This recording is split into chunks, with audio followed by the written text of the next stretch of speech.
Celebrities life వాళ్ళు మనకు చూపించేది ఎంతవరకు నిజం? Paid post, paid social media, paid podcast, paid paparazzi, ఇవన్నీ సినిమాకి హైప్ క్రియేట్ చేస్తారు. సినీ సెలబ్రిటీ ఇంటర్వ్యూస్, పాడ్కాస్ట్ చూడండి మీరు. ఫోటోగ్రాఫర్స్ సెలబ్రిటీ ఫోటోస్ తీసి ఇలాంటి మీడియాకి అమ్ముకొని డబ్బులు సంపాదించేవాళ్ళు. మనకు చూపించేది film hype fake, celebrity hype fake, cinema box office numbers fake, ఆఖరికి ఫిలిం అవార్డ్స్ కూడా ఫేకే. సోషల్ మీడియాలో మనకు చూపించే అందమైన ప్రపంచం నిజమా? దీని వెనుక ఉన్న నిజం ఈ వీడియోలో చూపిస్తా. సోషల్ మీడియా వాడుతున్నప్పుడు ర్యాండమ్గా ఇలాంటి యాక్టివిటీ ఎప్పుడైనా కనబడితే మీరు ఎప్పుడైనా ఆలోచించారా? ఒక ఫిమేల్ లేదా మేల్ సెలబ్రిటీ జిమ్ నుండి బయటికి వస్తున్నప్పుడు ఫోటోగ్రాఫర్స్ వాళ్ళని క్యాప్చర్ చేస్తూ ఉంటాడు. లేదా అర్ధరాత్రి ఇలా ఎయిర్పోర్ట్ల నుండి బయటకు వస్తున్నప్పుడు కానీ, ఆటోలో పబ్లిసిటీ స్టంట్ చేస్తున్నప్పుడు కానీ, ఇవన్నీ నిజానికి కరెక్ట్గా అదే టైంకి అలా ఎలా జరుగుతుంది అని ఎప్పుడైనా అనుకున్నారా?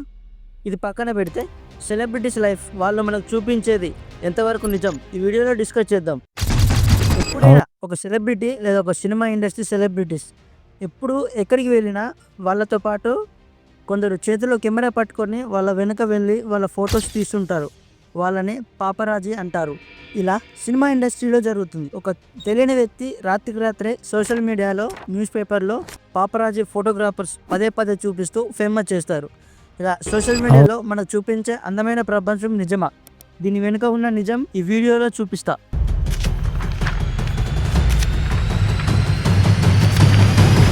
యాక్చువల్గా ఈ పాపరాజీ వాళ్ళ పని ఏంటంటే actors, celebrity, high profile candidates వాళ్ళ ఫొటోస్ తీయడం. ఇది ఒక డిమాండ్ అయిన ప్రొఫెషన్. ప్రతి ఒక్కరికి ఫేమస్ అవ్వాలని ఉంటుంది. అలాగే ఒక హై రేటెడ్ సెలబ్రిటీ గురించి అందరికీ తెలుసుకోవాలని ఉంటుంది. అలాంటి ఆశ నుండి పుట్టిందే ఈ పాపరాజీ. పాపరాజీ వర్డ్ ఒరిజిన్ చాలా ఇంట్రెస్టింగ్గా ఉంటుంది. 1960లో ఒక ఇటాలియన్ ఫిలిం రిలీజ్ అయింది. ఆ ఫిలిం పేరు లా డాల్సీ విటా. ఈ ఫిలింలో ఒక సైడ్ క్యారెక్టర్ ఉండేవాడు అండ్ అతని క్యారెక్టర్ పేరు పాపరాజీ. పాపరాజీ అనేది plural word, paparazzo single word. Paparazzo character చూడడానికి అన్యాయంగా కనిపించిన ధైర్యవంతుడు సెలబ్రిటీ ఫోటో తీయడానికి ఎలాంటి ఎక్షన్కైనా వెళ్ళేవాడు. లా డాల్సీ విటా మూవీ డైరెక్టర్ అతని బయోగ్రఫీలో ఒకసారి చెప్పాడు ఈ పాపరాజీ క్యారెక్టర్ ఎందుకు ఎలా పెట్టాడో. ఈ పాపరాజో ఇది ఒక ఇటాలియన్ స్లాంగ్. పాపరాజో అంటే మస్కిటో అని రిఫర్ చేస్తుందంట. ఈ న్యూస్ రిపోర్టర్ ఈ మస్కిటో ఎలా అయితే మనం డిస్టర్బ్ చేస్తాయో ఈ పాపరాజీ కూడా అలాగే. పాపరాజో ఫోటోగ్రాఫర్స్ ఈ సెలబ్రిటీస్ ఎక్కడికి వెళ్తే అక్కడికి వెంబడించి వాళ్ళని ఫోటో తీసేవాళ్ళు. అలా తీసిన ఫోటోలు మీడియాకి అమ్ముకునేవారు. సో వాళ్ళ పర్మిషన్ లేకుండా, వాళ్ళకి తెలియకుండా, లేదంటే వాళ్ళ ప్రైవసీని పట్టించుకోకుండా ఇలా ఒక ప్రొఫెషన్లో బిహేవ్ చేసేవాళ్ళు.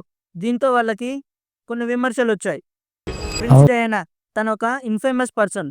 1997 ఆగస్టు 31 కారులో వెళ్తుండగా ఈ పాపరాజీ వాళ్ళు ఫొటోస్ కోసం వెనకాలే వెళ్ళగా వాళ్ళ నుండి తప్పించుకుందామని కారును స్పీడ్గా డ్రైవ్ చేయడంతో ఆ కారు ఒక టన్నెల్ని గుద్దింది. ఆ యాక్సిడెంట్లో చనిపోయింది. ఆ యాక్సిడెంట్కి కారణం పాపరాజో అని కొన్ని కథనాలు వచ్చాయి. దీంతో పాపరాజీ ఎథికల్ బౌండరీస్ దాటి తీవ్రంగా ప్రవర్తిస్తున్నాయి అని కొన్ని కథనాలు కూడా వచ్చాయి.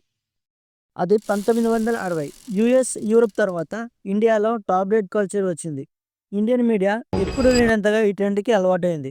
ఫిలిం స్టార్స్ కూడా ఇండస్ట్రీలోకి ఎంట్రీ ఇచ్చిన మూమెంట్. బాలీవుడ్, బాంబే పాపరాజీకి అడ్డాగా మారింది. 1960లో బాంబే స్ప్లిట్ అయ్యి గుజరాత్, మహారాష్ట్ర స్టేట్ రికగ్నిషన్ వచ్చింది. 1961లో ఫైనాన్షియల్ లిబరలైజేషన్ వచ్చింది. ఆ తర్వాత page 3, Bombay times, Filmfare, Stardust popular అయ్యాయి. ఈ మ్యాగజైన్స్ ఎక్కువగా బాలీవుడ్ సినీ ఇండస్ట్రీ గాసిప్స్ ఎక్కువగా పబ్లిష్ చేసేవాళ్ళు. ఆ టైంలో మీడియా, ఇంటర్నెట్ ఉండేది కాదు. ఈ పాపరాజీ ఫోటోగ్రాఫర్స్ సెలబ్రిటీ ఫోటోస్ తీసి ఇలాంటి మీడియాకి అమ్ముకొని డబ్బులు సంపాదించేవాళ్ళు. యోగేన్ షా ఇండియాలో మొట్టమొదటి పాపరాజీ అనేవాళ్ళు. ఆ పాపరాజీ బిజినెస్ చాలా సింపుల్గా నడిచేది. ఈ పాపరాజీ కల్చర్ కూడా స్టార్ట్ అయింది. 20sలో సోషల్ మీడియా ర్యాపిడ్గా గ్రోత్ అయింది. అదే టైంలో సెలబ్రిటీస్ సోషల్ మీడియా వైపు ట్రెండ్ అవ్వడం స్టార్ట్ అయింది. దాంతో డైరెక్ట్గా పెయిడ్ పాపరాజీ డైరెక్ట్గా మనీ తీసుకొని పాపరాజీ స్టంట్ చేస్తారు అని ఒక పాపరాజీ పబ్లిక్లో ఓపెన్గా చెప్పాడు. Smaller stars do call you, right? They send messages on media stars, groups. they even ready to pay and they say भैया please हमारा shoot करो. कोई नाम दो ना. Everybody who's new, even everybody who's made it also will always start off, right? The paparazzi thing is commercialized now in a very big. ఇలా బాలీవుడ్ లేదా టాలీవుడ్ ఏ cine industry అయినా ఫేమస్ అవ్వడానికి పాపరాజీ ఫోటోగ్రాఫర్స్ వాడుకుంటుంటారు. నిజమైన సెలబ్రిటీస్కి ఇలాంటి ఏవి పట్టించుకోరు, పెయిడ్ యాక్టివిటీస్ చేయించుకోరు. కానీ వీళ్ళని ఎప్పుడు వాచ్ చేస్తూ ఉంటారు. వాళ్ళ ప్రైవసీని పబ్లిక్లో పోస్ట్ చేస్తూ ఉంటారు. ఇంకోవైపు ఫేక్ సెలబ్రిటీస్, ఇలాంటి వాళ్ళు పెయిడ్ యాక్టివిటీని ప్రమోట్ చేస్తూ సోషల్ మీడియాలో పదే పదే కనబడుతూ ఫేమస్ అవుతూ ఉంటారు. ఈ పాపరాజీ పిఆర్ టీంతో కొలాబరేట్ అవుతూ ఉంటారు. పిఆర్ అంటే పబ్లిక్ రిలేషన్. ఈ పిఆర్ చేసే పని సోషల్ మీడియాలో పోస్టులు పెట్టి పబ్లిక్ పర్సెప్షన్ చేంజ్ చేస్తారు. వీళ్ళు మీడియాతో, న్యూస్ ఛానల్స్తో, పాపరాజీ ఫోటోగ్రాఫర్స్తో కొలాబరేట్ అయ్యి పనిచేస్తూ ఉంటారు. బాలీవుడ్లో పిఆర్ టీం యాక్టివ్గా ఫేక్ రివ్యూస్, హైప్ క్రియేట్ చేస్తూ ఉంటాయి. ఇలా ప్రతి దాంట్లో హైప్ క్రియేట్ చేసి పబ్లిక్లో ఒక స్టేటస్ని క్రియేట్ చేసి చూపిస్తూ ఉంటారు.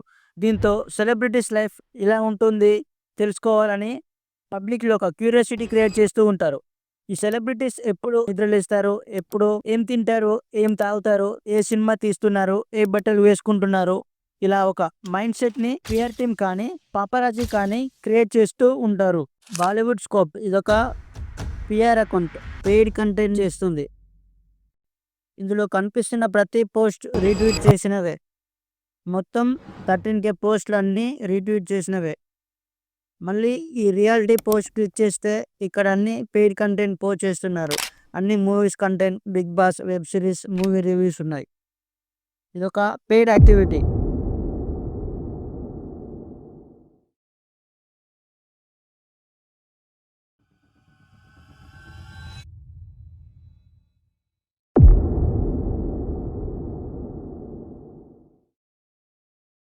సెలబ్రిటీ పోడ్కాస్ట్ కూడా పబ్లిక్ సెన్సే. మూవీ ప్రమోషన్స్ కోసం paid post, paid social media, paid podcast, paid paparazzi, ఇవన్నీ సినిమాకి హైప్ క్రియేట్ చేస్తారు. సినీ సెలబ్రిటీ ఇంటర్వ్యూస్, పోడ్కాస్ట్ చూడండి మీరు. మోస్ట్లీ వాళ్ళ మూవీ రిలీజ్ అయ్యాకనో రిలీజ్ ముందో ఇంటర్వ్యూస్ ఉంటాయి. మనం సోషల్ మీడియాలో చూసే బాక్స్ ఆఫీస్ కలెక్షన్స్ కూడా మ్యానిపులేట్ చేసి చూపిస్తుంటారు. Corporate booking, self board tickets ఇస్తూ. ఈ కార్పొరేట్ బుకింగ్స్ అంటే ఒక సినిమా రిలీజ్ అయిన తర్వాత సినిమాకి హైప్ క్రియేట్ చేయడానికి ఫేక్ బుకింగ్ చేస్తారు. ఆన్లైన్లో చూడడానికి టికెట్స్ హౌస్ఫుల్ ఉంటాయి, కానీ థియేటర్లో మాత్రం బుకింగ్ సీట్స్ అన్నీ ఖాళీగా ఉంటాయి. ఈ సెల్ఫ్ బోర్డ్ బుకింగ్స్ కూడా అలానే డబ్బులు ఇచ్చి టికెట్స్ కొంటారు. అది హీరోస్ అవ్వచ్చు, లేదా అసోసియేషన్, లేదా ఫిల్మ్ స్టూడియోస్ అవ్వచ్చు. సినిమా ప్రొడ్యూసర్స్ మరియు distributors box office numbers manipulate చేయడానికి వాళ్ళ ఓన్ ఫిల్మ్కి వాళ్ళే టికెట్స్ బై చేస్తూ బాక్స్ ఆఫీస్ కలెక్షన్స్ మ్యానిపులేట్ చేస్తారు. ఇది Ram Gopal Varma tweet. Game changer movie box office collections manipulate చేశారు అని ట్వీట్ చేశాడు. Game changer movie world wide day 1 collection 80 కోట్లు, కానీ అఫీషియల్ సోషల్ మీడియా పేజ్లో 186 కోట్లు అని పోస్ట్ చేశారు. దాంతో కొన్ని సోషల్ మీడియా పేజెస్ ఇలా ఒక ట్యాగ్ లైన్తో క్రిటిసిజం చేశారు. హీరోస్ కోసం, ప్రొడ్యూసర్స్ కోసం ఇలా కొన్ని టాక్టిక్స్ వాడుతూ ఉన్నది లేనట్టు, లేనిది ఉన్నట్టుగా చూపిస్తుంటారు. షారుఖ్ ఖాన్ గారు ఒక వీడియోలో బాలీవుడ్లో వింత వింత అవార్డ్స్ ఇస్తూ ఉంటారంట. ఆ అవార్డ్స్కి బదులుగా రిటర్న్గా ఏదో ఒకటి చేయాల్సి ఉంటుందంట అని. Rule breaker of the award, creative personality of the year, stylish award, global star icon, most stylish men award, beauty test maker award, nothing to hide award, film hype fake, celebrity hype fake, cinema box office numbers fake, ఆఖరికి film awards కూడా ఫేకే. ఇవన్నీ ఒకవైపు public గా confess చేస్తున్నారు. ఇది ఆలేబల్ video చూడండి. I literally told Jitesh that when he said, you're coming for my Glamour and Style Awards is happening on the 3rd, you have to come. I said, okay, I'm coming, just give me an award. Know which award I was getting. You can cut that out, but that's the truth. Thank you. Cinema అంటే అందరికీ ఇష్టం ఉంటుంది. అలా అని సినిమాని life కాదు. Cinema ఇండస్ట్రీలో మనం చూడని డార్క్ సైడ్ కూడా ఉంది. సో సింపుల్ ఏంటంటే మూవీస్ చూడండి, ఎంజాయ్ చేయండి. మీరు అనుకున్నంత లావిష్ లైఫ్, మీరు చూసే లైఫ్ అంతా ఒక యాక్టింగ్. మనకు చూపించేది అంతా అబద్ధం.